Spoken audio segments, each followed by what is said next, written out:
What's up, everybody? Today I am talking all about slap tears and why physical therapy has failed you with your slap tear. So if you've been diagnosed with a slap tear and have already seen a physical therapist, but months have passed and the pain is still there, you probably notice that when you rest, the pain fades, but as soon as you return to sports or weightlifting, it comes right back. Well, I'm going to explain why physical therapy often falls short for many slap tear cases, why surgery may not be the best solution because research shows that in 60% of cases, surgery doesn't even improve symptoms.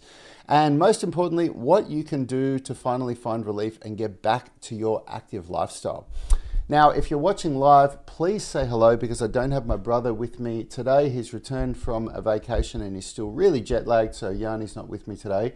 And the more I get from you guys, the more interaction, the better this is. And I know that a lot of our audience have slap tears. We get so many people coming to us talking about their slap tear, how frustrating it is, and it's a horrible injury. If you didn't know, I've had a slap tear in both shoulders and I rehabilitated them both without surgery. The second one was much faster than the first one to rehabilitate because I knew what I was doing, and it happened 14 months after the first one. It was a horrible hit to my ego. And the reason why I was so successful with my slap tear recovery is that I had a sports physical therapist that's the head physical therapist for one of Australia's elite football clubs. Now, a physical therapist that works for athletes on that level is very, very different to a general population physical therapist. So the kind of physical therapist that you go if you just get a referral and walk around the corner to whoever's closest to you. They have a very, very different approach to physical therapy. And so I had an incredible result from my slap tear rehab, and I've since then turned what I worked on with Nilesh and Phil into our online coaching for slap tears, and it's worked for many, many, many people around the world. So I'm going to share with you why that is. And so I was very fortunate because physical therapy in Australia costs, for a good physical therapist, you're looking at somewhere between $130 and $160 per session. And that was way out of my budget. But because Nilesh was working out of Unity Gym when that happened, so it happened during one of the COVID lockdown periods where he wasn't, they were stood down from their work. So when he was working with the GWS Giants, the Australian Football League club, he was doing reduced hours, like several hours a week. So we gave him a physical therapy room to come in, and so he could treat general population for that 6 months or year or whatever it was. And so he treated me weekly, and I didn't have to pay for it. I wouldn't have been able to afford it otherwise, which is the first problem I'm going to talk about with physical therapy. And then on top of that, he was in the gym every day. I was working out with him. We were doing a weekly podcast where we were answering people's questions online. So I had just an open communication with a physical therapist for the entire period of time for my rehab. So any questions that I had on what I should be doing, what I shouldn't be doing, and why I should be doing it were answered immediately. I just had this immediate feedback loop. So it was very, very valuable, and it gave me an incredible result. And the first thing that I want to talk about as to why physical therapy fails so many people with slap tear rehab is that the cost that's involved usually means that most people see their rehab as a very short-term thing. It's something that people will do for several weeks, maybe several months at most, and they'll do it usually maybe once a week. So it's like people use it as a thing to go from that spot where they can barely lift their arm. Like when I first had my slap tear, I couldn't lift my arm past here. If I tried to go any higher than that, it was agony. And if I tried to go out to the side like this, there was just no chance. It was absolute agony. And what I've observed is that most people use physical therapy just to get from that stage to the stage where they can put their shirt back on, or where they can reach for something in the high cupboards and it doesn't hurt them. And then they stop and they don't go beyond that stage. And rightly so. The cost involved is huge, and it's just something that most people can't stomach long term. And then people usually during that period of time, they abstain from exercise and they then think, okay, well, the pain's gone. Like I don't feel it when I'm just moving around. So I'm going to go back and doing my regular workouts, or I'm going to go back to playing picket ball or basketball or rock climbing or whatever it is that I used to do. And then all of a sudden the pain just comes back again. And that's because, I'll move on to the next problem with physical therapy. there's this, you have this scale of like, let's say, completely uninjured is up here, so this is maximum, like this is no injury at all, and this is maximum injury. And then, this is the intensity that you want to play your sport at. So this is being able to play at 100% intensity, and then this is not being able to play with, like, you can't play your sport at all because the injury is so bad. So there's this inverse relationship between the two, where if you have a high, actually I said that wrong. This would be where you can't play with your injury, and where you can't play your sport, and this could be where you could play your sport. And you're really having to use your brains here, because I'm showing you this with my fingers. But basically, as your injury goes up and you can't, you have more pain, your injury is more severe, there's an inverse relationship with how much sport you can play. And if it's the higher the injury, then the less amount of sport and less amount of activity you can do. So then when you try and go back to playing your sport or lifting weights or doing whatever it is you can do, if your injury is only halfway repaired, you're only going to be able to play your sport at about a half of the level that you're used to playing it. And this is where a lot of frustration really comes in with people, because they don't know that, they don't understand this. I had this explained to me by my physical therapy friends that treat professional athletes. So it's this idea that that when you go back to sport and you're not 100% recovered, you're only 50% recovered, but you're wondering why you can't play sport the way that you used to be able to play it, because you're not feeling any pain when you're not doing sports. So you're not all the way there yet. And that's the other big problem with going to see a general population physical therapist. Most people don't see it through. Most people don't get the full rehabilitation experience, and so they finish their rehabilitation, their work with the physical therapist, before they are ready to go back to doing their sport at full level, at 100% capacity. And that is a big problem, and it's actually something that is factored in to the way that general population physical therapists see people. Because, and I'm getting this from inside experience. I'm talking to physical therapists that work with people, and they're telling me that this is how they see people and this is what their approach is. So this isn't just my opinion. Now, so what happens with the general population physical therapist is they know that somebody that comes in with a slap tear is likely only going to see them for a few weeks. And they know that the only thing they're really going to see them for is just until they get to that point where that pain isn't so overwhelming that they can't sleep, or that they can't do anything through their life that they used to do before their injury.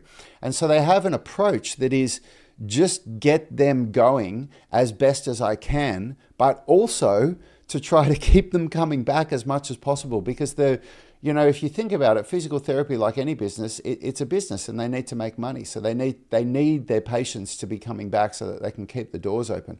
This was actually a really interesting concept that I was told by my elite physical therapy friends, where they talked about how working in a clinic, they're told that you want the person to believe that they need to keep coming back to keep getting better, because that's how they make money.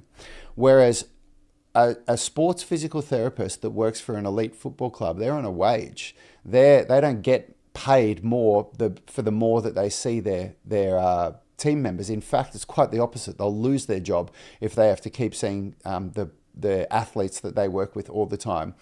Their job is to get an elite athlete back playing their sport as quick as possible. And man, the approach was different. Like when I had my slap tears, the first slap tear, I started by seeing a doctor because I had to get a referral, and I went and got an MRI, and then I saw a physical therapist, and the physical therapist told me I should go and see a surgeon, and I saw a couple of surgeons, and every one of them told me that I needed surgery.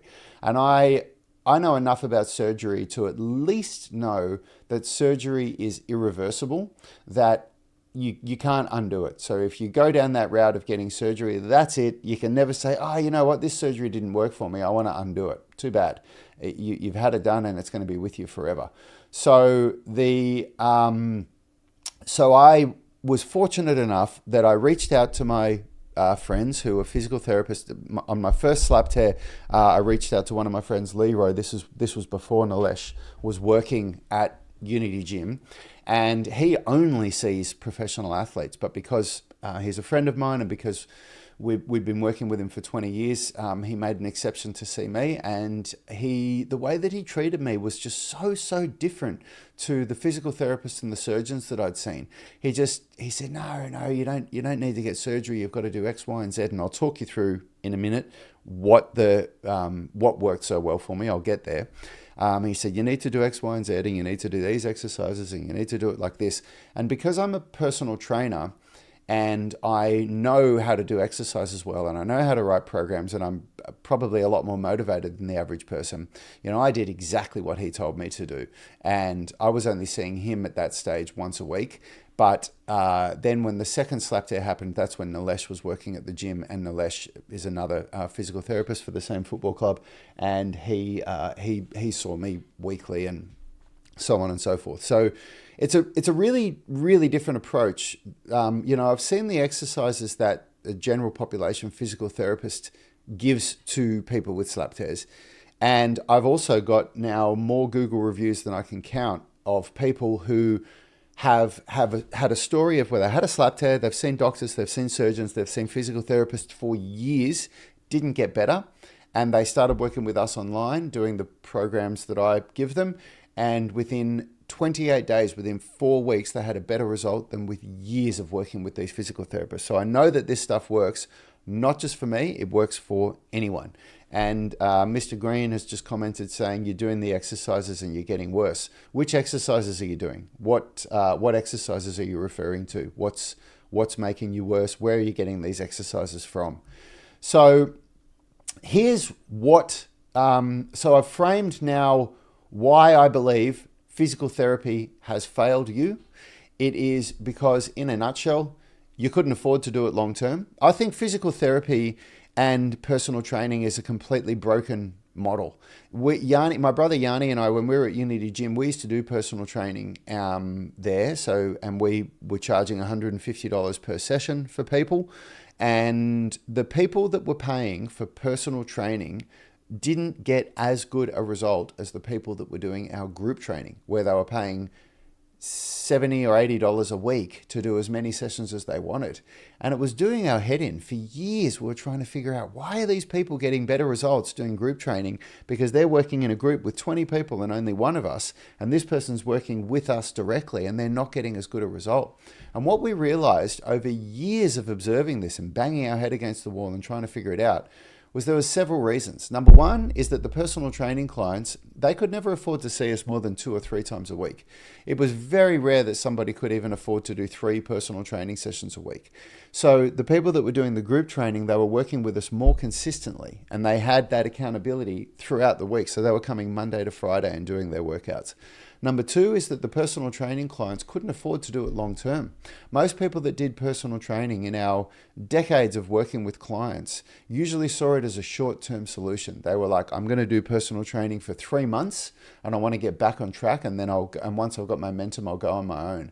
And that never worked. We never saw anybody make that work for themselves. People that would have that mentality, they'd get a result working with a personal trainer, and then the second they stopped working with a personal trainer, their results would fade away again. And that's because the exact thing that got them the results, the accountability, the working with a coach, that's what got them the result. And then when that accountability was gone, the results went. And the exact same thing happens with working with a physical therapist. You rely on this person that you're going to see, that's giving you these exercises to do, that's treating you, that's updating your program every several weeks, which is what should be getting done. Your program should be changing as your strength and your increases, your pain-free range increases and your pain reduces. You should be getting more challenging programs. And so that's all happening for you with the physical therapist, with the money that you're paying for it. And then as soon as you stop seeing the physical therapist, you don't have that anymore. Well, of course, you're not going to keep getting any better.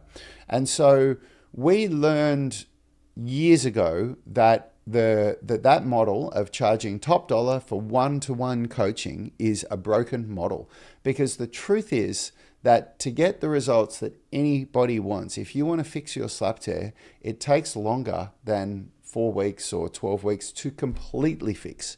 You can have an incredible reduction in pain and an incredible breakthrough in just 4 weeks, and we get that a lot with people. But to get completely pain-free and to go back to doing the physical activities that you that you used to be able to do, it often takes a lot longer than 4 weeks. For me, on my first slap tear, it took I think it was about 12 to 14 months to get right back to where I was before. And my second slap tear was much quicker because I knew what I was doing, and that took about 6 months. And so that is a huge, huge, huge problem with this physical therapy model. It's this idea that you're paying a cost that you're not going to be able to afford for a long enough period of time that you're going to actually fix your shoulder, which is why we don't use that model anymore. We charge people a fee that people can bear long term, so that they can get a long term and lasting result with it. So let's talk about what I did with my physical therapist and why I got such a good result. The exercises that I did changed quickly. So I was never doing the same exercises for longer than 4 weeks, and sometimes I was only doing them for 2 weeks.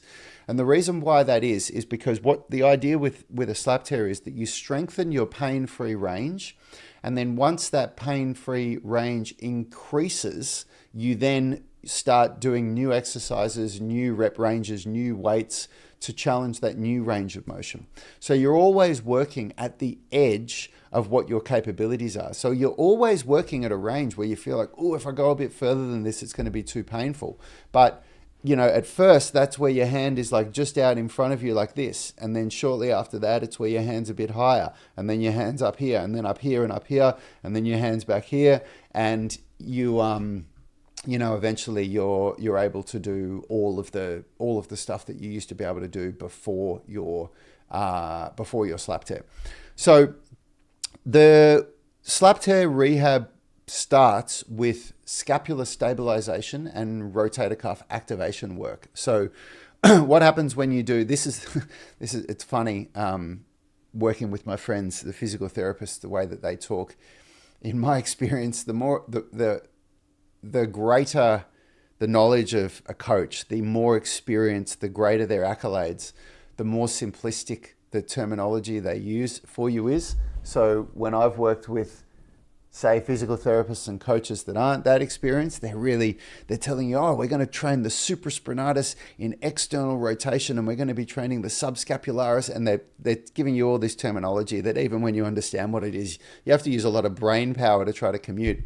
And when I work with my friend Leroy, he just said, these muscles here have gone to sleep, and you need to train those ones, and you need to do that one there. And he just touched me. It was really funny. Anyway, so his definition was, he said, I'll never forget the way that he said this.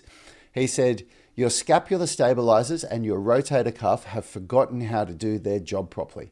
Because when you have a traumatic shoulder injury, a major part of the pain is that the body creates inflammation. So the inflammation means that when you try to move beyond a certain range, you get sharp shooting pains. And that tells you, oh shit, I can't move my arm beyond this point here. So it keeps it locked down to prevent the injury getting worse. So your body's working against you when this happens. The injury itself isn't what's causing a vast majority of the pain. And so when that lockdown, and it serves its purpose, right? You've just had this traumatic injury. You don't want to be going, like if your arm moves out to here under load, the tear is going to get worse or whatever it is. Then it serves its purpose initially to lock down that movement, but that needs to change real quick.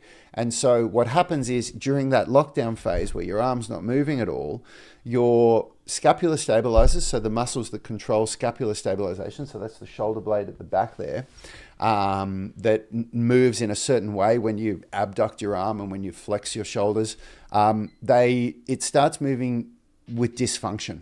So it doesn't move the way that it's meant to move because the scapular stabilizers aren't doing their job properly. And then the rotator cuff, which is a set of 4 muscles that are inside the shoulder here. So this is called the humerus, this bone here, and it sits in the glenohumeral joint up here. So it's like a ball and socket joint like that. The rotator cuff is 4 muscles that act as a force coupling. So you've got the subscapularis at the front that comes from the front of the scapula and hooks onto the front of the shoulder here. And then you've got the supraspinatus, and then the infraspinatus, and then the teres minor. And all 4 of them, if you imagine there's these 4 muscles like this, they all hold onto the head of the humerus and they keep it from moving around. If they weren't there, then that ball and socket joint that's here, that would move like this, okay? And it's designed to move like that, okay? That's a ball and socket joint. And so what happens is when the rotator cuff and the scapular stabilizers aren't doing their job properly and you start getting that joint glide, that's one of the most painful things you'll experience. So when you lift your shoulder like that, and it's meant to go like that, and it gets to this point where the scapula starts to elevate and externally rotate as well so that it can all come up, but it stays in the socket like that, you'll be pain-free. But when you start to do that same movement and lift the shoulder like that, and you get to this point where now the ball and socket joint starts going like this to get more movement, that is agony, and that causes a huge amount of pain. And that is one of the main reasons why when you start trying to move your shoulder, you just get so much pain there. And so at the start of my slap tear rehab, it was all about reawakening those scapular stabilizers and the rotator cuff. So you're literally reminding them how to do their job properly.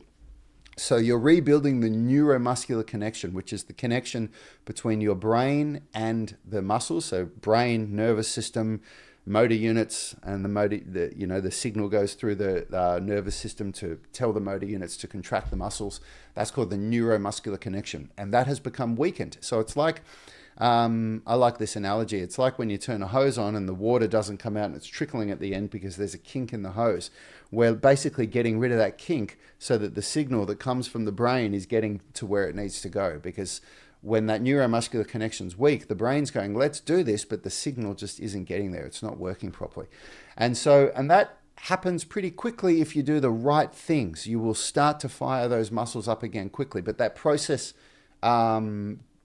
is extended. But what happens is the exercises that you do at the start of that rehab, where you're keeping your shoulder just in front of you here, they need to be changed pretty quickly. Like, as I said, within a matter of weeks. Sometimes with my slap tear rehab, it was about 4 weeks before I changed exercises, and there were other times where it was only 2 weeks. Then the other thing that we have to do is, this is the global approach to slap tear rehab, is that you have to make the outer unit muscles, the prime movers, as strong as possible. Because what happens with a slap tear, so even though I've rehabilitated my shoulders, the slap tear is still there.